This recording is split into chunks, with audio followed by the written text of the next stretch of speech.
Hello and welcome to another Revive Us Now podcast. I am your host, Steve Gray, and I want to say a big welcome to all those watching live on all the social media outlets. And today we have with us Eric Thomason, and you know him as a recording artist and a worship leader, pastor, counselor, all those things. And we're going to go back in his story, clear back to the Smith and Outpouring when he was a forklift driver.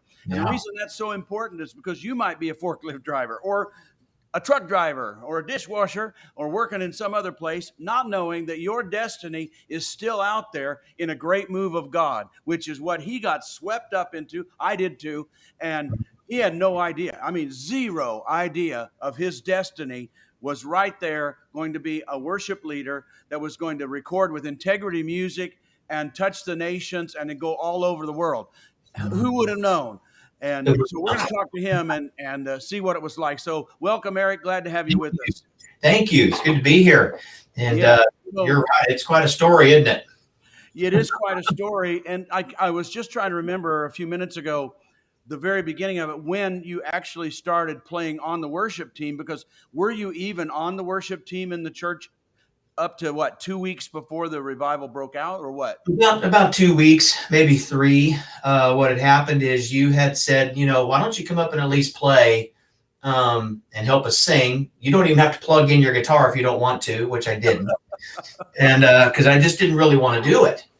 But when you left, for those 2 weeks to go seek God, Kathy had pulled me over next to her while she led, just to kind of, give the male voice, I suppose. So that's when I really started singing, but I didn't lead anything until the night you came back. And so I got it. So the 2 weeks I was gone, you were not the leader, right? Kathy did it. Yeah. And so then when I came back and the power of God struck me, I knew God didn't want me to go back up on the platform and join the music team. I had another role to play that I was just going to have to figure out because I didn't know what happened to me. That's true. If I remember right, I think that's when I just said, you're now going to be the worship leader. It was probably, I remember the conversation, it was about 3 weeks in. You took me aside after a service and you said, listen, I can't lead the worship and lead this move of God together. You're going to have to take it. And I think my first words were, I don't know if I can. I don't know if I'm ready to do this. And he said, well, I'll help you and God will help you and we're going to get through this together, but you're just going to have to do it. And now, the people need to realize the impact of that when I said that, because we weren't doing a couple services a week or Sunday morning and Wednesday night or whatever. Right. We were already at that point doing, we weren't doing the weekend yet, so we must have been doing 5 services a week at that time? Somewhere in there. And eventually we're going to do 6. Yep. Eventually we're going to go through the weekend and you would do 6 services a week. We didn't know yet, but we were. And he was going to be the worship leader. Yes. There was no other worship leader. Right. And he eventually had to do 6 services a week. And they were long services. They were not short. They were started and the worship would almost always go an hour. Anyway. Yeah, at least. And the interesting backstory to this is that when you asked me that, I was driving a forklift for a living, 8 to 10 hours a day. And by that time in my life, I had pretty much settled, this is probably where I'm going to end up, and that's okay. It's okay. But Gideon was in the little wine press there, just doing his thing. And Angel says, hey, mighty man, which was a ridiculous thought, And so to even think for a moment in that time, and I've had many people ask me over the years, did you feel called to be a worship leader? Did you feel called to do it? Did you feel, hey, you're going to be a part of this great move of God someday? And the answer was no, not at all. I actually got it almost by accident, and but it is quite a story. Gideon finally answered the call and he became all that he was supposed to be. And so for that first year, I drove the forklift and did 6 services a week. Yeah, I was going to ask you, how long did you drive the forklift before you finally decided you couldn't do it anymore? Yeah, actually, it was a little over a year. Well, that's pretty long. Yeah, it was long. So and then when you made that decision, it was also a financial decision because you're not going to have that income anymore. So then the church took you on as a worship leader, and that was your income, Mm-hmm. which I don't know. I have no idea how we did that or anything about that. But anyway, but then you could dedicate yourself just to the music. Yeah. Yeah. But actually before you did that, you were writing songs in your head driving a forklift. Yes. Now, I have no idea. I cannot remember the first or second song you wrote, but I remember you would say, I wrote this song while I was on the forklift. Mm-hmm. What you remember? The first song was Revivals in the Land. Oh yeah. First one. And then they just started kind of coming every day, pretty much every other day. And so I'd drive that thing around and sing them or I had these little sticky notes. And I had sticky notes on my forklift. And so if I had some lyrics or something come or some chord patterns that I could kind of hear in my head, I'd write them down and stick them in my pocket. And then I'd get home that night and put them together. And sometimes I'd go that very night and say, well, wrote a new song today. It goes like this, and we'd learn it. Yeah. And some of them stuck. Yeah. And I don't know. We recorded a couple of CDs ourselves. Mm-hmm. I can't remember 2, 3, whatever. And your songs ended up on those. And then finally, Integrity Music contacted us. Yes. It seemed impossible. I know from a music point of view, we would never have dreamed in a lifetime that out in the country in the middle of the cornfields, well, first of all, that the people from all over the world would come, but then they would come and record your music, and which is what they did.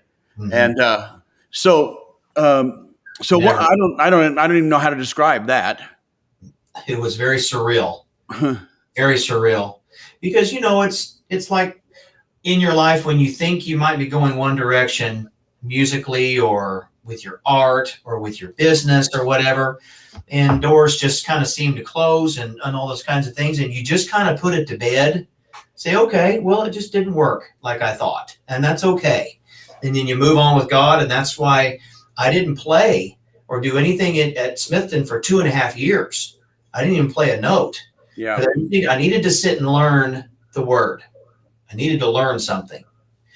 And so out of that, now all of a sudden, all these guys from Integrity and all these big honchos are coming and saying, we like your songs. We'd like to record, all that stuff. And you go, wait a minute. This was like the plan years ago. I thought this was done. But I think God needed to do some things in Gideon, so to speak, me. He needed to do some character adjustment and some things up here to the point where then it was time to release those things. And some of those songs I wrote on the forklift ended up on that project. In a minute, we're going to cut away from our podcast group and then come back on part 2 on this. But before we do, could you kind of describe what you did the other night? The part where God had to really do something in you, kind of a breaking point, and deliver you of something. What was that? Yeah, I was very fearful, very intimidated and very fearful of really what people thought. And when people would come to the revival, some people were just mad. I don't know if they didn't want to be there, or if they got drugged there, and their wife made them come, the husband, and they give you the two hand like this and just stare, give you the stare down. And that really bothered me in the early days, bothered me and put me in a shell. But I finally had to make a decision of, okay, if this is going to be my life's work for however long it's going to be, I have to decide, am I going to continue to be bound and be fearful, or am I going to do something else? So it was a one night moment with God where he just, I don't know if it was a bravery or if I was angry myself, and he just came down and did something powerful in me to where I didn't move much in the early days. I was pretty petrified, and I just kind of stand and play and sing. But from that night on, I kind of danced it out when I was speaking it the other night, but I started moving my feet and doing, I guess, more vocal inflections like, hey, and yeah, and come on, God, that kind of stuff, which I never did before. And it broke something. It broke a fear and an intimidation that I'd had for years of my life, to where it opened up this new place that God could begin to really make Eric become who Eric was going to be. And not my natural self. But, and from that point on, it was different for me. And I think it was different for the services. I think the services grabbed a different kind of intensity, maybe, if that's the word, at least from my point of view. And then when you and I worked together through those services, I think it helped enhance what God was doing through the songs, and it freed me up. I know that it really freed me up from fear of man, fear of people. And so from that point on, if I saw someone giving me what I call the stare, I'd just stare right back at them and just sing harder, dance harder, whatever it was. I just do it. I do it with strength and vitality. So yeah, it was a great night of freedom for me. And I still remember it. I don't remember the date. You think, oh, I should have wrote it down. I don't remember the date, and I don't remember what time. I just remember it happening. And Eric, everybody needs to go to that place with God. It might not be fear. A lot of it is fear, intimidation. But there's so many things that are holding people back to being all they can be in God. And most people, I think, just learn to live with it. And it hinders them. And we just want the Spirit of God to come down, them to press in, that spirit of revival that's available today to come in and sweep into the churches, sweep into the people, sweep into families, and break that power so everybody can be everything they need to be, just exactly the way it happened to you. And you know what? We're going to break away here, and you want to come back. If you're doing the podcast, come back to part 2 of this. And I'm going to ask Eric what it was like, if he can even put it into words, when the power of God swept in. I remember watching him hold his guitar, and he basically almost just froze, and then he just, like a statue, just went over, guitar and all, more than one time. But I'm going to see if he can put that into words. So if you're on the podcast, be sure and catch part 2 as we continue to pray for God to rend the heavens and come down. So all you podcast people, be sure and join us again. Bye-bye. Hello and welcome again to part 2 with Eric Nuzum, Thomason, who we're talking about worship, praise, all the things he's done. He's a songwriter. He's recorded with integrity, and we're joining him in part 2. We also still have with us live all our social media group. Thanks for staying with us. And we're going to continue to talk about revival, but most of all, I want to talk about the power of God that swept in. Number 1, as he already described, how it changed him and delivered him of fear of people, fear of those people that just want to stare you down and don't want you to be free. And he described that on the other one. But right now, I want to try, if we can, to put into words, I've tried those hundreds of times. Yeah. We did 1,000 services. I think if I remember right, at least 1,000 services in that building. We did so many. We did 6 and then finally did 5 services a week. And he would lead worship. He was the worship leader. And worship would start at 7 and go till it got done. And then it went after prayer time till it got done. So it was big, it was hard work and crowded and loud. And he led it all. But many hundreds of times, the power of God would sweep into those services. And for me, it's hard to describe because people think sort of been there, done that. But for me, you can't even describe the intensity, the overpowering, what would come into the room was overpowering to your humanity. And I've tried to describe it. Maybe you can do it, but I remember many times. But I still have this picture in my head with you standing there with your guitar, and I think you just froze. Yeah. And then as you just froze, and I just over you went. And one of the thoughts you come is, oh no, there goes his guitar. It'll probably snap in half, which it didn't. It didn't, fortunately. And you did that more than once, but anyway. Yeah. What was it like to you to be in the middle of a move of God like that touched the nations? Yeah. And by the way, this is off the subject, but I was just told on Sunday there is a person here in Kansas City from India, and he's pastoring a church now. And he's from India, but he's pastoring a church here in Kansas City. And he talked to somebody from our church, and he said, I heard of, I was touched there by listening to the story of the Smithton outpouring. We heard about it in India, and we were touched by the story of the Smithton outpouring. So it did touch the world. Any way to describe what it was like for you to be in the Yeah. middle of that every single service? That's a really good question. Well, one of the best ways I can describe it is if you've ever given someone a piggyback ride and all their weight is on you and you struggle to walk with them, that's kind of what it felt like to me. Is as the music increased and the anointing increased and the Holy Spirit increased in almost like in speed, almost like a wave like this, and it would just go faster and faster. I could literally feel the weightiness or the power, whatever you want to call it, actually starting to sit on my shoulders, almost like it was someone sitting on my shoulders. And as it did, it would the harder the more I sang and the harder I pushed and played, it would sit harder and harder and harder until finally my body, I just couldn't do it anymore. And my body would just give way, and I just couldn't do it anymore. Then over time, I learned to recognize, you've mentioned many times, and I think you've mentioned it on here too, memorize what this feels like. Yeah. Memorize what the presence of God feels like, because you can memorize, okay, this is the presence of God. This is the weightiness. This is not me. This is the weightiness of God. This is the gifting, the goodness of God coming in and in this room.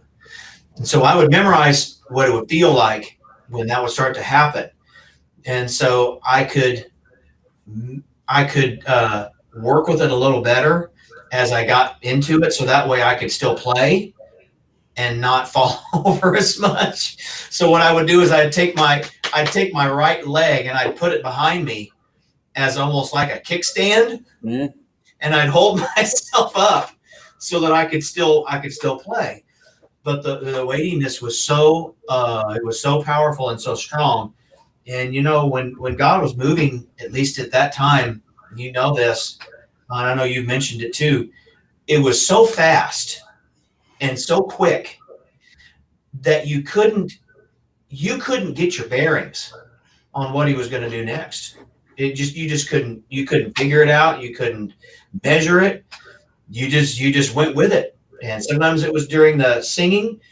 Many times it was during the preaching, where people would just fall, they just fall face down out of their seat. Yeah. And I think it's the weightiness that comes and it sits on your shoulders and does something to your body. It's renewing your spirit, renewing your mind, and it's a great moment, but it's also God doing something bigger than you. And he's usually at that time, he's pulling something out of you that's just not good, I think one thing that a lot of people miss is when it's really God coming in. Now, I'm not going to say got everybody in the room. Like you said, there were some people standing there where they're just not going to budge, but it was a corporate thing. I mean, if it was happening to Eric, it was happening to other people too. Now, maybe not the exact same thing, but it wasn't. Usually, it wasn't like there's one person over in the corner going whoopee, whoopee, woo, woo. I can feel it all over me, while Eric's feeling the weight of God. And usually, it was a corporate thing, like it's just weighty, heavy, and that's what the definition of the glory of God and the weightiness of God, is just the weight of God would come over you. And before those days of revival, where we experienced it, I would go to sometimes churches and Pentecostal churches and Word of Faith churches and things like that. And there'd be like one person maybe, or the pastor would say, "Oh, I can feel God all over me, the anointing." And that's all I had ever seen. Yeah. And that's fine. but Mhm. but that weightiness and that glory that just folds you over or melt. I like the term I just felt like I was melting like Melting. wax in Yep, the that's presence great. of the Lord. And it was just, there's nothing in this world for me to Mhm. describe that experience. You can't take a cruise, go on a vacation, nothing like No. it in this world. Well, I wanted to ask you, good. I mean, that was a good description. I wanted to ask you, so we can use up our time. Mhm. Number one, I just wanted to ask you if you had a favorite song that you've written, and I'd like to kind of get up to mentioning your latest CD, Mhm. and plus the World Revival Church has a CD with your songs on it too, some of the Yeah, yeah, same ones. But yeah. do you have a favorite song recently or a long time ago, or something that really means a lot to you? Um, yeah, if I would pick one that's one of my favorites, it's probably a song called "You Have Called Me." I wrote it a long time ago, but when I re-recorded it several years ago, I was hesitant to do anything that I would consider an older song. Is that With what you have called me to your table, table? yeah, Lord, light fire again. I feel new life begin. Oh yeah, Lord, light the fire again. Yes, Great revival I song. specifically remember writing it on the forklift. That melody came Wow, first. Dum, da, da, da, da, dum. And, great song. and I wrote the whole thing in 15 minutes on sticky notes. I still have them somewhere. Hmm. And it was a great moment with God because that's what God was doing for me at that moment. Lord, light a fire again. I feel new life begin. And then we used to have we have testimonies. So I will stand and testify, and that's what God was doing. And so I was hesitant to re-record it. And John Lowry, who's a keyboard player from a band called Petra, he was my producer. And he said, no, here's how you know if it's a good song, even if it's 20, 30, 40, 50 years old. Yeah. A good lyric and a good melody. If it's a good lyric and a good melody, it will stand the test of time. Wow. Remembered that. So I redid it. I re-recorded it. And it was just as good then as it ever has been. And so for me, that's probably one of my favorites, just because it's a testimony song, really. Besides that, or I've been touched by the very hand of God is also a testimony song. But You Have Called Me is probably one of my favorites. Now, what's the name of that particular CD that you recorded down in Nashville? What was Well, it? I did two. There's one called Ever Faithful. That's the older one, and then the brand new one is called Valor. Oh yeah, Valor. I remember. I have that one, obviously, and you can get that everywhere, like Spotify, Amazon. That stuff. Yeah, just put my name in there and it'll pop up. And then of course, our church is going to be releasing one with several of your songs on it. Yeah, Calling on the Fire is one. Mighty Man of Valor is another Which, one, and there's another one called I forgot the name of it. Your light shines through the darkness. Oh, come save us now. oh yeah, and they're all good. Of course, Mighty Man of Valor is really exciting because it's actually live. When I listen to it, it sounds so planned. I mean, it sounds so organized that you think, Mhm. oh, they planned this, but it's absolutely live at World Revival Church. But it's really, It is. really, It really, is. really good. And the interesting part of that song is, and I think it's okay to tell everybody this, is a lot of times when you record something live, you have to go back into the studio and fix some things because maybe your voice sounded funny on a note, or Yeah, in fact, everybody does that.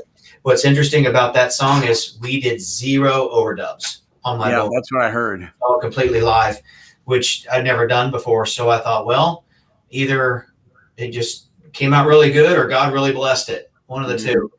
And so I think it came out really good. And I think this new project that's coming from our church is really, really going to be good.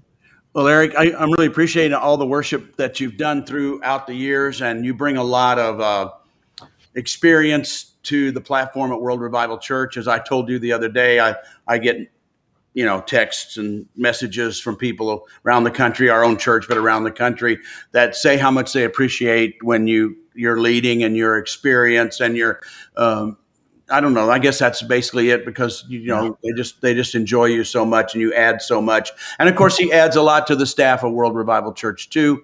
If you're listening in Kansas City area, you ought to come and check it out and check out the church, check out the worship. You'll love it and be a part of that. Well, I'm so glad we could just share that. Thank you for sharing with us. And you that are listening on social media, thank you. Do all the social media stuff. Would you tell your friends we're at a new time now? This is a new time, so a lot of people don't know, and this might be a better time for them. So thank you for joining us. You on the podcast, we're continuing to pray for revival in America. We need God to come down, rend the heavens, and come down. So until next time, bye-bye.